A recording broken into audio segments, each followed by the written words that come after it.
Jadi untuk episode kali ini kita akan ngobrolin seputar kulineran sebelum waktunya berbuka, waktunya live boy gitu. Biasanya kan kalau orang di bulan puasa ini kan ya Ibu Gigi dan Pak Ustadz identiknya tuh sama, aduh nanti sahur makan apa ya, aduh buka puasa enaknya makan apa ya. Wah pokoknya indah sekali lah momen sahur dan juga berbuka puasa gitu. Saya mau nanya Ibu Gigi dulu ya Pak Ustadz ya. Biasanya ada tradisi khusus nggak sih Mbak Gigi tuh kalau sahur dan berbuka puasa di keluarga Rans ini? Kalau sahur itu sebenarnya dari dulunya sebenarnya ya. Dari awal nikah, dari sebelum nikah, aku tuh sebenarnya bukan tipe yang sahur gitu. Oh nggak pernah sahur? Jadi biasanya sahur di hari-hari pertama makannya komplit, sisanya tuh cuman misalnya nyemil-nyemil minum air putih sebelum azan. Sisanya lagi tinggal niat ya. Kan nunggu azan, sholat subuh, tidur lagi gitu. Nah, sampai 2 tahun terakhir ini, jadi tahun lalu sama tahun ini, kebetulan kita ada live setiap sahur. Jadilah kita harus mulai sekarang sahur. Oh, Alhamdulillah. Dan biasanya juga sahur buka tuh gak pernah sama suami. Kalau kali ini?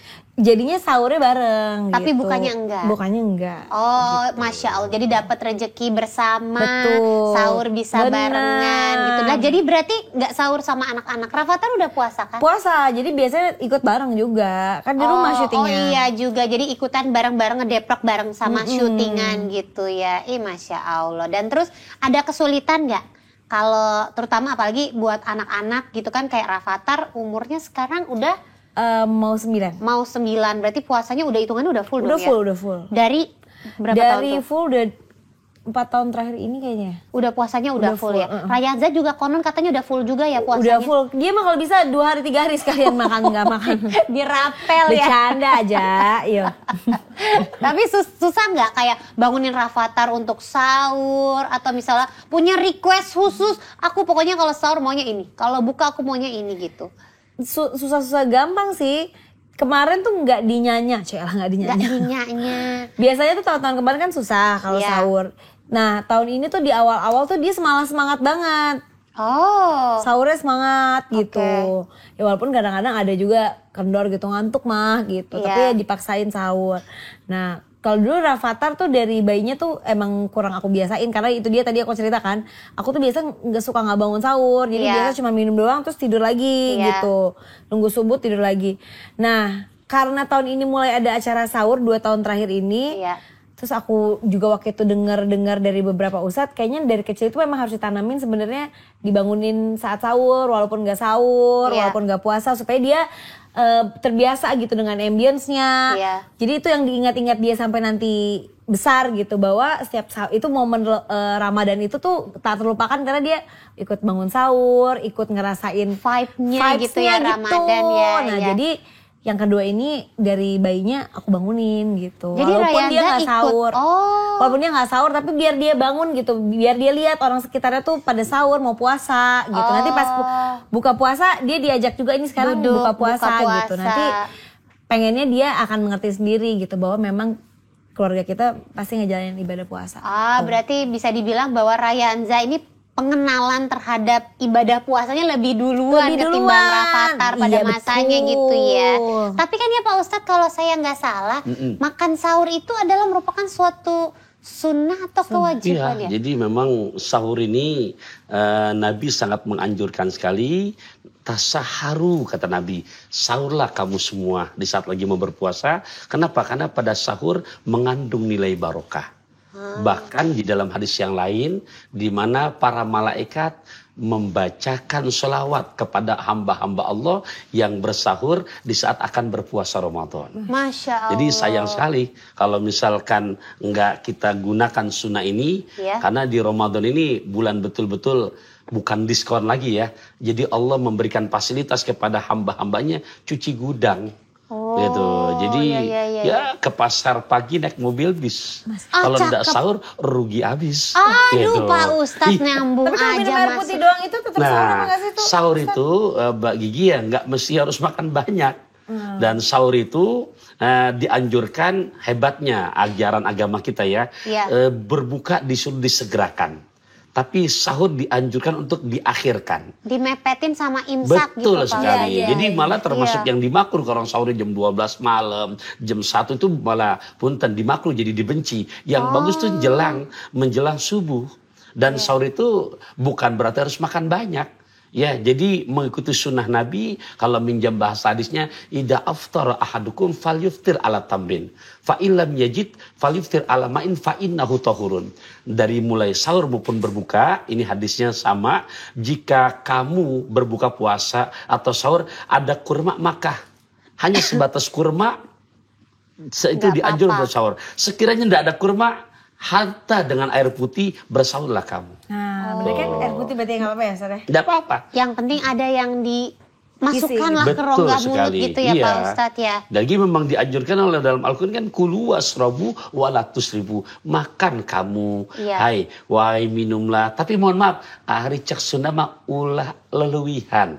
Jangan terlalu berlebihan. Nah, Pak Ustadz, orang-orang tuh kan identiknya kalau puasa itu kayak garis besarnya adalah tidak makan dan tidak minum gitu. Iya. Kayak merasa ya udah itulah puasa gitu. Padahal sebenarnya kan kalau makna dari puasa lebih dari itu kan Pak Ustadz. Gak hanya sekedar menahan lapar dan haus doang kan. Secara etimologi, as-saum indal lugha al-imsaku, menahan. Tapi yang dimaksud secara terminologi, al-imsaku anil mufattirat min tulu'il fajri ila ghurubis syamsi. Menahan dari hal-hal yang membatalkan puasa dari mulai terbit fajar shodiq ditandai dengan adzan subuh Iya. dan berakhir dengan tenggelam matahari ditandai dengan adzan maghrib. Nah, tapi memang sejak 14 abad tahun yang lalu, Nabi memberikan warning buat umatnya. Apa bahasa Nabi? Rubbas ini laisalahu min siyamihi ilal ju'i wal atosi. Berapa banyak nanti kamu saksikan di mana umatku berpuasa cuma dapat 2 saja. Haus dan lapar saja. Waduh. Nah, ini yang mesti menjadi wanti-wanti buat kita. Jadi ibarat kalau boleh saya analogikan, kita sudah kerja selama sebulanan, tapi begitu kita minta mana salary saya, oh maaf enggak ada. Ya Nah, Allah, kan amit-amit air ya. kendi berasa hangat. Sedih banget. Bisa lagi Iya. masuk lagi Bisa aja pantunnya ya, Pak. Pak Jadi Ustadz. betul-betul naik rakit bangsari di kita tuh di sini. gitu. Aduh, jadi pengen nyanyi kan tuh. Iya, nah itu yang Nabi wanti. Kenapa? Karena puasanya ya tadi hanya yang tadi Menahan kita lapar dan tanyakan haus hanya ya. cuma nahan lahar dan haus saja. Oh, Gitu. Padahal harusnya puasa itu kayak menahan hawa nafsu. Betul Gimana sekali. caranya kita bisa menciptakan supaya ibaratnya nanti di akhir bulan kita bisa mendapatkan salary-nya itu Pak Ustadz? Ya, dari sejak sebelum Ramadan Nabi udah memberikan wanti-wanti karena kebanyakan yang membatalkan nilai pahala puasa dari lisan. Yang satu al-kazibu, satu adalah dusta. Ya. Puasa jalan tapi bohong jalan terus. Gitu kan. Nah, Iya. kemudian yang kedua apalagi al-ghiba. Puasa jalan tapi ngomongin orang jalan terus. Jadi punten ini kan sampai ditanya ya tetap Iya. harus dijawab gitu Iya, kan. Pak Makanya Ustadz, bahasanya tolong deh es kemong pakai roti. Cakep. Kalau ngomong hati-hati gitu kan. Nah, itu semua lidah yang nggak bisa menjaganya. Iya Oke, yang ketiga apa lagi? Satu tadi bohong, kemudian gibah, yang ketiga apa? Namimah. Namimah tuh menjadi provokator gitu. Ngelihat dia akur, dia yang alergi. Gimana caranya nih? Mas Ebi jadi berantem. Nah, dia jadi kompornya itu. Gitu. Itu namimah, ngadu domba. Nah, kemudian apa lagi yang juga penyebab lidah kita bisa dijaga? Sumpah palsu. Aduh. Nah, ini semua 4 macam yang kalau kita lagi puasa kita tidak batal, sah. Tapi tadi salarinya kosong. Apa sebab? Tidak bisa menjaga, tidak puasa juga lidahnya. Ada ungkapan indah dari Sayyidina Abu Bakar As-Siddiq, kamu perhatikan lidah makanya Allah ciptakan tidak ada tulangnya. Tapi lihat, diberikan pagar dengan gigi yang nggak ada dagingnya sama sekali. Masih kurang puas, dipagari dengan kedua bibir kita. Betapa beratnya menjaga yang tak bertulang itu. Salamatul insan fi hifdzil lisan. Selamat manusia di saat bisa menjaga lisannya. Ya Allah, emang berat ya. banget ya. Apalagi tadi tuh nomor 2 yang perkara gibah-gibahan ya Pak Ustadz ya. Iya. Kalau kita bukan ngegibah cuma ngedenger doang kan gak dosa berarti ya Pak Ustadz Ya, ya. yang penting kita nggak nimpalin. Oh tapi kalau denger doang gak ngurangin Kalau pahala ya? bisa sih, maaf ya. Kalau kata Nabi di saat lagi, ini soimun afwan ukhti. Ya. Ana lagi soim, ana lagi puasa. Tuh. Oh entar kalau buka deh gitu ya. Atau nanti habis lebaran ya. Iya habis lebaran ya. Dikumpul aja dulu gitu. Ya Allah. Allah astagfirullahaladzim. Enggak dong kalau moms di podcast Keluarga Siaga Live Boy. Insya Allah bisa menerapkan yang 4 Amin. tadi ya Pak Ustadz ya. Tuh kan bermanfaat sekali podcast ini. Jadi moms tuh banyak mendapatkan siraman-siraman rohani. Biar nanti di akhir, di hari kemenangan. Itu kayak gajinya, salarinya tuh utuh 100% pahalanya buat moms semuanya. Ini seperti Mama Gigi juga insya Allah pahalanya tuh banyak banget. Amin. Karena Amin. selain ya udah menunaikan ibadah puasa juga, tapi juga kayak membuka pintu-pintu rezeki bagi banyak orang ya kan. Amin. Itu inspirasinya dari mana sih Gigi waktu itu sempat kayak mendatangkan UMKM jajaran sih ya? Iya. Itu sebenarnya tuh awalnya gara-gara pandemi. Iya. Waktu pandemi itu kan kita mau jajan susah, Iya. ya kan. Terus mau makan susah gitu kan cari jajanan. Nah terus kan kita di kantor kan banyak orang. Jadi aku bilang, gimana kalau misalnya tuh kan kasihan tuh yang di pinggir jalan gitu kan UMKM gitu gerobak-gerobak yang di jalan-jalan itu mereka siapa yang beli gitu kan. Udahlah kita panggil aja ke rumah. Toh juga orangnya banyak gitu. Iya. Jadi bisa kita makan bareng. Gitu Iya. awalnya. Terus habis itu jadi konten lah. Iya. Nah habis jadi konten, alhamdulillah banyak yang suka gitu konten. Ya udah review-review makanan gitu datang ke rumah. Nah dari situ akhirnya kita terfikirkan begitu kemarin pandemi udah selesai, kita bikin acara off airnya gitu, eventnya. Yang dibikin festival, Iya, jajaran festival jadi kita itu. setahun itu biasanya beberapa kali Iya. bikin jajaran festival. Iya. Dan di bulan puasa ini ada juga. Ih, Masya Allah. Pokoknya tungguin aja.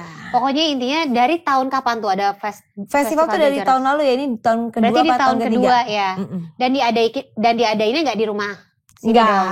Oh. Biasa kita cari tempat atau misalnya ada di event lain juga kita biasa suka join Dan bareng. UMKM itu bebas boleh daftar gitu nantinya. Biasanya daftar, tapi biasa kita memang dahuluin yang udah pernah dicobain dulu sama kita rame-rame sama aku dan sama tim. Iya, Jadi iya, yang iya. udah pernah datang ke rumah biasanya mereka pasti biasa dapat slot. dapat privilege gitu. Iya iya. Dan ada nggak yang keinget kayak ini makanannya gue suka banget. Aduh banyak banget karena makanannya macam-macam banget Bu. Iya ya. Dari yang manis, yang asin, yang garing, yang berkuah semuanya ada. Ada yang kayak kepikiran aja lagi nih bikin makanan ini gitu. Banyak inovasi-inovasi baru yang kita tuh terbelalak gitu. Wah ini kok enak banget gitu. Ternyata berarti orang Indonesia tuh sebenarnya pada pintar-pintar dan Bener, kreatif-kreatif bener. ya.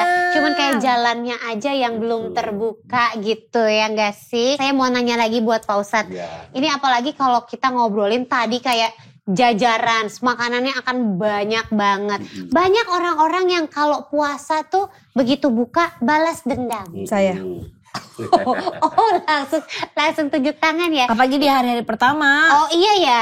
Emang begitu Bu Gigi? Iya tapi abis itu udah biasa aja, udah bisa beradaptasi Karena ya. mungkin belum beradaptasi di Awal-awal pasti gue jadi semuanya gitu. dimakanin. Tapi lama-lama udah berkurang, maksudnya normal gitu. Iya sih, dan termasuk suka yang kayak kita kalau mau buka kayak semua kita siapin, udah lapar Bener, mata, tapi lapar begitu udah terhidang, udah makan satu udah kenyang lagi gitu. Terus abis manis, asin, manis, asin gitu terus sampai Iya. besok kebetulan. Sampai tiba-tiba Toto berat udah badan buka tuh lagi. nganan terus gitu iya. jadinya. Coy. Ustaz sampai kayak astagfirullah. Maaf ya Pak Ustaz, maaf ibu-ibu kalau lagi ngobrol kan jadi begitu ya. Puasa identik sama balas dendam. Makan sebanyak-banyaknya sampai kenyang. Gimana tuh Pak Ustaz hukumnya? Cuma permasalahan di saat itu kita realisasikan, nanti ada kewajiban berikutnya kita kuat apa enggak. Satu, Kewajiban. ada maghrib. Iya, sholat maghrib. Ya, kadang sedih rasanya mengedepankan bukber di sana, di sini tidak perlu disebutin tempatnya, Iya. tapi bukber jadi kedepankan, sholat maghrib enggak. Aduh. Kan ini Iya. juga menjadi jangan sampai Iya. itu sama saja nyari jarum kampaknya dibuang gitu. Mohon maaf yang enggak penting dikejar-kejar, Iya. malah yang urgennya diabaikan.